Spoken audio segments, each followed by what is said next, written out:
好学猫。Hello， 大家好，欢迎来到好学猫，我是小妙。大家好，我是阿木。这里是一个陪你学中文，也陪你一起认识自己、认识生活的地方。今天我们要聊点什么呢？今天我们要聊一个每天都在做，但是可能很少有人真正做好的事情。每天都在做，吃饭、睡觉。不是，是听别人说话，也就是倾听。听别人说话，这个话题真有意思啊。对，你知道吗？我最近看了一些心理学的研究资料，发现了一个让我觉得很不可思议的事情。哦，什么事情？就是当我们的朋友很难过，跑来找我们诉苦的时候，我们通常会很想给他们一些建议，对吧？对啊，因为你想帮忙嘛，想帮朋友解决问题。是的，但是研究发现，当我们试图给朋友建议时，我们不仅没有帮到他们，反而可能正在触发他们大脑里的那个危险警报。危险警报，这听起来确实很反直觉。没错。我们明明就是一片好心，结果却让情况变得更糟了。是啊，所以今天我们的任务就是来挖一挖，倾听这里面隐藏的秘密。我们要聊聊为什么真正的倾听不只是用耳朵听，它还能改变我们的大脑，甚至决定两个人关系的生死。确实是这样，倾听可以说是一个被严重低估的工具。对，很多人可能以为听就是一个很被动的动作，就像家里的一台录音机一样。录音机？对，别人说话你就按一下录音键，把声音录下来。我以前就是这么觉得的，只要我没睡着，我就是在听啊。哈哈，但其实完全不是这样的。真正的倾听是一种非常高级也非常活跃的心理和生理活动。我在看今天的资料时，发现专家们把倾听分成了4个不同的层次。4个层次？对，而且我很惭愧地发现，包括我自己，大部分时间都只停留在前2个层次。那我们可以一起来看看，也让大家听听自己平时都在那个层次。好啊。这个第一个层次叫做假装在听。哈哈，这个我太有经验。哦，你经常假装在听吗？这就是每天晚上发生在我家，估计也是很多家庭里的真实画面。你举个例子看看。比如我坐在沙发上玩手机，然后我的家人在旁边跟我说话，我的身体坐在那里，我也在一直点头，嘴里还不停地发出那种对，哦，是吗？这种声音。但其实呢？其实我的心里正在想，明天早饭吃什么？或者我网购的快递怎么还没到？没错，就是典型的心不在焉。对，完全没有在听。在这个第一层次，虽然你的耳朵确实接收到了声音，但你的大脑完全没有去处理这些信息。声音进去了，但是没进脑子。对。然后我们来看第2个层次，这个叫对话式倾听。对话式倾听，这个听起来好像好一点。这个层次在我们的日常生活中更加常见。在这个状态下，你确实在听了，但是你听的目的仅仅是为了接话。为了接话，这个让我想到了资料里的一个很有意思的画面。什么画面？就像2辆车在一个十字路口。十字路口？对，我听你说话，就像在等那个红绿灯。哦，我懂你的意思了。我其实根本不在乎你现在说的是什么，我也不关心你开不开心。对，我只是在等你的声音停下来，等着变成绿灯。没错，等绿灯一亮，我就可以马上踩油门，开始说我自己的事情了。哈哈，这个比喻非常生动，也非常准确。感觉很多人聊天都是这样，就是在等自己说话的机会。是的，所以不管是假装在听，还是为了接话而听，前面这2个层次其实都没有在2个人之间建立真正的连接，都是很表面的。接下来就是第3个层次了，叫做主动倾听。主动倾听，这个应该很不错了吧？对，到了这个层次，听的人终于开始认真了。你会集中注意力，关注对方说的内容啊、事实啊，还会努力去记住一些重要的细节。我觉得比如在工作开会的时候，对，或者我在听别人教我怎么修理电脑的时候，第3层就很有用了，对吧？非常有用，因为我听懂了事实，然后我就能去解决问题。没错，在处理工作或者解决具体任务的时候，主动倾听已经是非常不错的表现了。那为什么还有第4层呢？因为如果我们要处理的是人与人之间的感情，或者那种比较复杂的人际关系，光听懂事实，第3层还是不够的。这样啊，这就需要我们来到第4个层次，我们叫它深层倾听。深层倾听，这听起来像是一个终极目标。可以这么说。那深层倾听和认真听事实到底有什么不一样呢？在这第4个层次，你不只是听懂了那个表面的字和事实，你还能感受到对方的情绪，对方的能量，甚至是他没有说出来的那种身体语言。就是不仅听别人说了什么，还要听没说什么。对，你不是在用脑子去分析对错，你是在用心去感受。感觉这就像我们在看一部精彩的电影。电影。你不光听到了演员念出来的台词，你还注意到了当时的背景音乐其实是很悲伤的。没错。灯光是暗的，还有演员眼神里的那种害怕。对，注意到了所有的细节。所以，如果是深层倾听，当朋友低着头小声说我没事儿的时候，你不仅听到了没事儿这2个字，你还能听到他声音里有点发抖，你就能感觉到他其实很有事儿，对吗？完全正确，你能感受到他其实需要帮助。哇，这就是最奇妙的地方。资料里特别指出，当我们能够做到这第4层深层倾听的时候，会怎么样？会发生一些不可思议的生理反应。生理反应就是身体会发生变化。对，它会直接影响人类的神经系统。这么神奇？是的，在我们的身体里有一个非常特别的机制，我们可以叫它潜意识的安全感雷达。安全感雷达，这是指我们的身体会偷偷地扫描周围的环境吗？对，它一直在工作。那它是怎么工作的？我们的身体非常聪明，也一直在努力保护我们。当你感觉到被别人评价了，被评价，或者被批评了，或者感觉对方正在失去耐心，就像看手表那种。对，这个时候我们的雷达就会报警，滴滴滴报警，然后神经系统就会自动进入一种防御状态，就是准备保护自己了。也就是心理学上常说的遇到危险时的3种反应：战斗、逃跑或者僵住。战斗、逃跑或者僵住。对，你的肌肉会变得很紧张，心跳会加快，就像遇到老虎一样。没错，你想想，在这种很不安全的状态下，人是绝对不会说出心里话的。我明白了，这个雷达是不是就像我们每个人身体都在发射和接收那个 WiFi 信号？ WiFi 信号，这个比喻很有意思，你自己说说。就是如果我的 WiFi 名字叫我懂你，你很安全，我不会批评你。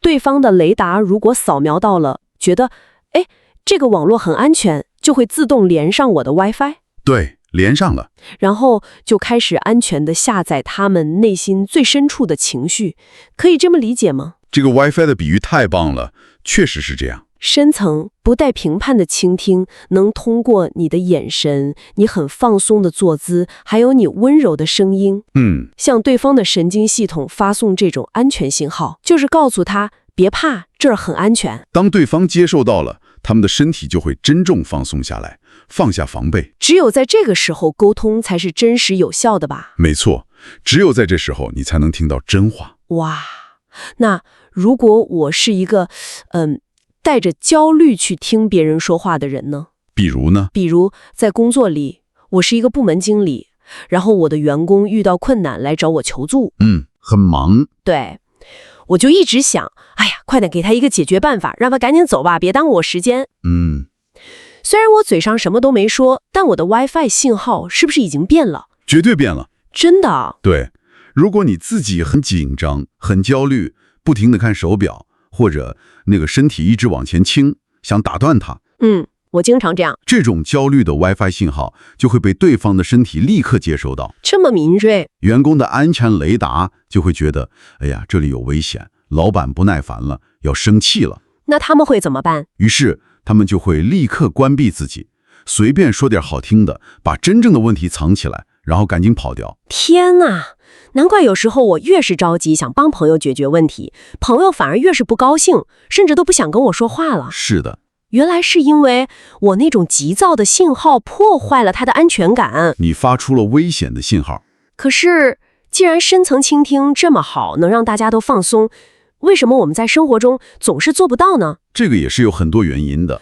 每次我老公跟我抱怨他的工作，我脑子里的那个建议生成器就忍不住要启动，就是特别想告诉他该怎么做。哈哈，建议生成器。资料里有没有说遇到这种本能，我们到底该怎么办？资料里确实分析了原因。我们倾听的障碍，除了外面环境很吵啊，对，比如在餐厅里，或者你工作了一天很累之外，最大的障碍其实是生理和心理的双重原因。生理原因是什么？首先是一个不可忽视的速度差异。速度差异？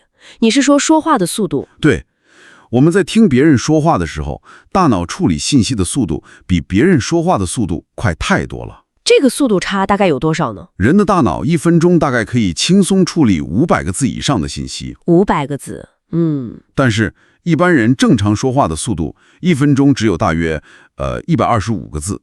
哇，差这么多！是的，也就是说，在听别人说话的那1分钟里，我的大脑其实有一大半的时间是完全闲着的。没错，你的大脑转得太快，而对方说得太慢，所以你的大脑很容易觉得无聊，闲得发慌。为了寻找刺激，他就会自己跑去想别的事情，你就走神了。原来走神是因为大脑太快了。对，但比这个速度差异更难克服的是第二点。还有更难的，我们天生就有一种叫做对话中的自我中心。对话中的自我中心，这听起来像是在批评人啊。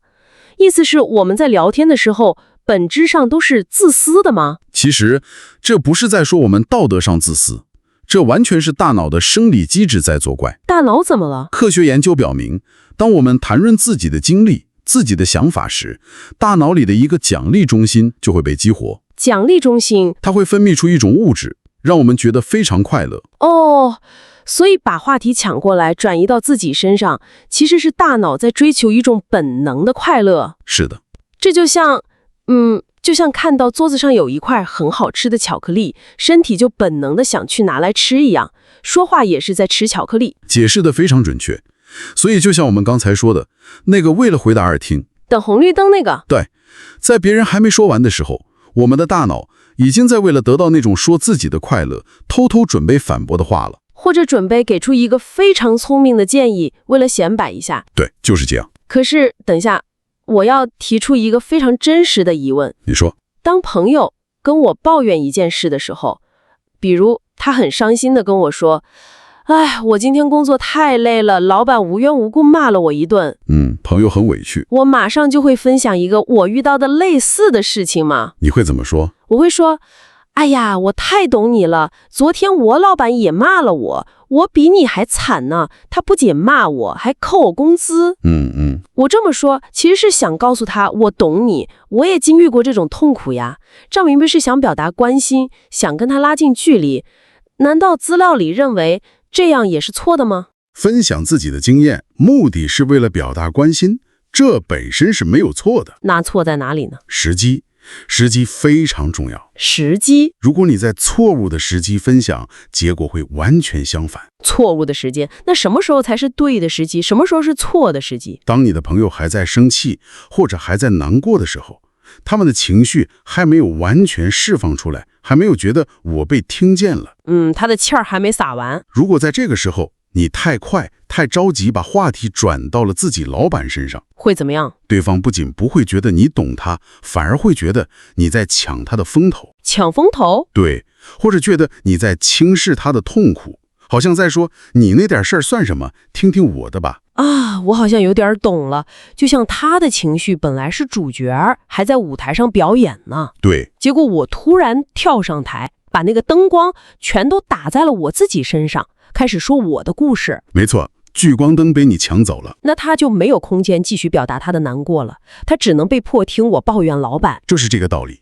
这时候资料里建议我们要先学会一件事儿，叫做清空自己。清空自己？你要像一张白纸一样去听。一张白纸？对，在对方说完之前，你不需要是一本写满聪明答案或者写满你个人故事的书，你只需要是一张安静的白纸，只要留白就好。提供一个空间，让他把他的情绪先安全的全部写在这张白纸上，把自己变成一张白纸，不要急着写上自己的故事。是的，这听起来真的很美，但对我这种特别爱说话的人来说，真的很难忍住啊。我知道这不容易。我在看这些研究资料的时候，还发现了一个特别反直觉的方法，叫什么70-30法则。对，70-30法则。这个意思是说，在一次好的聊天里，我们要花70%的时间闭嘴，对，只听不说，只能在剩下那可怜的30%的时间里说话。阿莫，这对我来说简直是折磨，这真的合理吗？这确实是一个巨大的挑战，但它非常有效。这个法则其实就是强迫我们把刚才说的那个舞台还给对方。那在这30%的时间里，我总不能只说哦，原来如此，吧。我该说些什么才能证明我在认真听呢？在那30%的时间里，你可以用来提一些开放式的问题。开放式的问题，比如呢？比如不要问那种你是不是很生气这种只能回答是或者不是的问题。那要怎么问？你应该问，你能多说一点当时的细节吗？或者老板说那句话的时候，你心里是什么感觉？哦，这些问题就像是给对方递上了一支笔，对吧？递上了一支笔。对啊，就是鼓励他们在这张白纸上继续写下去，继续表达。这个比喻很好，确实是这样。这个方法很实用。不过除了这个70-30法则，资料里还提到了另外一个我觉得很不舒服的工具。不舒服？哪个工具？就是那个沉默的力量。为什么觉得不舒服呢？因为你不觉得吗？聊天的时候，如果大家突然都不说话了，空气就会变得很安静，那种尴尬的沉默会让我觉得，哎呀，聊天是不是要失败了？会有压力，对吧？对呀，我就会很着急的想随便找点什么话来说，把这个沉默填满。这是很多人的通病，我们都害怕空白，害怕冷场。但是在深层倾听里，沉默是非常有力的武器。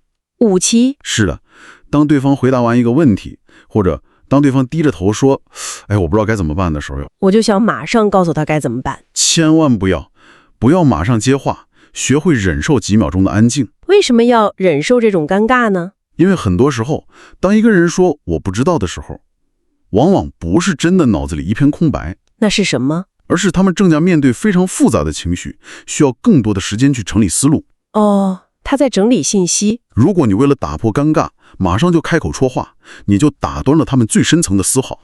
我明白了，沉默就像是我在那张白纸上给对方留了一大片空白的安全空间。对，安全空间。如果我不急着去填满这个空间，对方自己就会慢慢走进来，整理好心情，然后告诉我最真实的答案。就是这样，当你真的做到放下评判，像一张白纸，充满好奇心，并且能安静等待时，会发生什么？两个人之间就会产生一种奇妙的化学反应，心理学家称之为共鸣时刻。共鸣时刻听起来就像两把吉他一样。怎么说？就像虽然是不同的乐器，但是弹出了一个完全相同的音符，然后整个房间都在一起震动。这个比喻太美了。确实，这是一种双向的反应。是双向的吗？对，在这个共鸣的状态下，不仅说话的人觉得轻松了、安全了，听话的人也会觉得充满了力量。哦，听抱怨不是会觉得很累吗？在共鸣状态下不会，因为你没有在消耗自己去想怎么反驳，你是在和对方连接。这样啊，这时候两个人已经在一个频道上了，反而能一起想出绝妙的解决办法。哇，感觉这就像是一个沟通的魔法。是的。所以，既然深层倾听这么厉害，那是不是意味着我以后的任务就是永远当一面安静的墙？安静的墙？对啊，只要我一直闭嘴，听70%的时间，偶尔点点头，一直温柔地说我理解你，我懂你，我们的关系就会变得非常完美，所有问题就都自动解决了吗？哈哈哈，这就到了我们要说的一个重点了。这里有一个科学研究指出的很残酷的真相。怎么残酷？不是这样吗？不是的，只有倾听是绝对不够的。啊，不是吗？我们刚才花了这么多时间说倾听是最强大的武器，现在又说不够了。倾听是第一步，也是必须要有的基础。但如果没有下一步的配合，倾听就会失去意义。下一步是什么？能举个例子吗？比如在工作环境里，如果你的老板总是用最高级的深层倾听来对待你，听起来是个好老板。每次你提意见，他都认真做笔记，眼神充满关怀，说：“哎呀，我完全理解你的困难。”感觉很好啊。但是1个月过去了，1年过去了，他什么实际的行动都没有采取，没行动。对，什么规则都没有改变，你会有什么感觉？我会觉得非常生气。为什么？我会觉得他以前的认真听全都是在演戏。对，我会觉得这是一种感情上的欺骗，我还不如遇到一个直接拍桌子告诉我不想听，按我说的做的老板呢，至少那样比较真实。你看，这就是为什么倾听必须伴随着行动。如果只有倾听没有行动，员工反而会比没被倾听更受伤。确实是这样，有一种被耍了的感觉。在家里也是一样，对于那些关系已经出现严重危机的夫妻，仅仅使用那种机械的倾听技巧是完全没有用的。机械的技巧，比如什么？比如像个机械人一样，重复对方的话，说我听到你觉得很累了，我感受到你很生气。心理医生经常这么说。但如果你们的关系已经很糟糕了，对方的安全雷达是非常聪明的。他能扫描出这是假信号吗？对，他能分辨出你是真的关心，还是只是在使用一种技巧来应付他们。如果没有真心的行动，那种机械的声音反而会让 WiFi 信号变成虚伪，连不上网了。非常对。所以最好的倾听者不仅能提供安全的空间，认可对方的情绪，还要做什么？还要能在适当的时候给出挑战。挑战这个词听起来有点危险啊。刚才我们还在说要提供绝对的安全感，不评判，现在又说要挑战对方，这不是自相矛盾吗？并不矛盾，关键在于顺序。顺序。如果你只是听，一直顺着对方去骂老板，那是盲目的支持，解决不了任何实际问题。那应该怎么做？你必须先在前面做好了深层倾听，让对方觉得非常安全，情绪已经被完全接纳了。先提供情绪价值，之后你才能温柔地帮助对方用新的角度看问题，也就是挑战他原有的想法。能举个具体的例子吗？我怕我挑战错了，对方又生气了。比如朋友因为工作失误一直抱怨自己很笨很没用。你认真听完之后，可以这么说：我真的很理解你为什么这么难过，我也觉得这件事情很不公平。这一步是共情，接纳情绪。对，然后你说，但是你有没有想过，这次失误刚好可以让你看清这个项目的一个大漏洞，也是你提升管理能力的一个机会呢？哇，这就是建立在安全感之上的挑战。我彻底懂了。也就是说，真正的倾听不是像一个没有灵魂的机器人一样重复对方的话，没错，而是带着一颗真诚的心去理解，而且听完之后，在对方觉得安全的情况下，还要有实际的行动去支持对方，或者温柔地帮他们推开一扇新的窗户，看到不同的方向。总结得非常完美。深层倾听带来的安全感，加上真诚的行动和挑战，才能给一段关系带来真正的改变。今天的聊天真的解开了我心里的很多迷惑。是吗？是啊，我觉得我以后在跟别人聊天的时候，脑子里肯定会不停地出现红绿灯啊、白纸啊，还有 WiFi 信号这些画面。哈哈，这就说明你听进去了。那对于那些想马上开始改变的听众，我们要怎么开始第一步的练习呢？有什么小妙招吗？其实很简单，下次当你听别人说话时，试着在心里问自己2个小问题。哪2个问题？第一，为什么他们现在要告诉我这件事？为什么告诉我？第二，为什么这件事对他们来说是一个必须要解决的问题？为什么这对他们是个问题？这2个问题真的很巧妙，对吧？只要我在心里问这2个问题，我就会立刻把注意力从我怎么想转移到了他们怎么想上面。对，你的 WiFi 信号就会立刻从那个自我中心切换到真正的倾听模式，马上就对了。在结束前，我想留下一个资料里提到，但我们今天没来得及深聊的有趣想法，留给大家自己去思考。是什么想法？如果你在生活里发现你的伴侣、你的孩子或者你的员工总是不愿意跟你说真话，或者一聊天就吵架，很多人都有这个困扰。也许这不是他们性格封闭，而是你应该检查一下自己的 WiFi 名字了。检查 WiFi 名字？对，你可以问问自己，你平时传递出的信号是在我这里很安全，还是我马上就要评判你？哇，这是一个非常有力，甚至有点让人出汗的问题呀！检查你自己的 WiFi 名字。没错，大家可以好好想想。好了，那今天就先聊到这里。这里是好学猫，希望今天的聊天呢，也让你多听懂一点中文，多认识自己一点。我们下次见，拜拜。好学猫。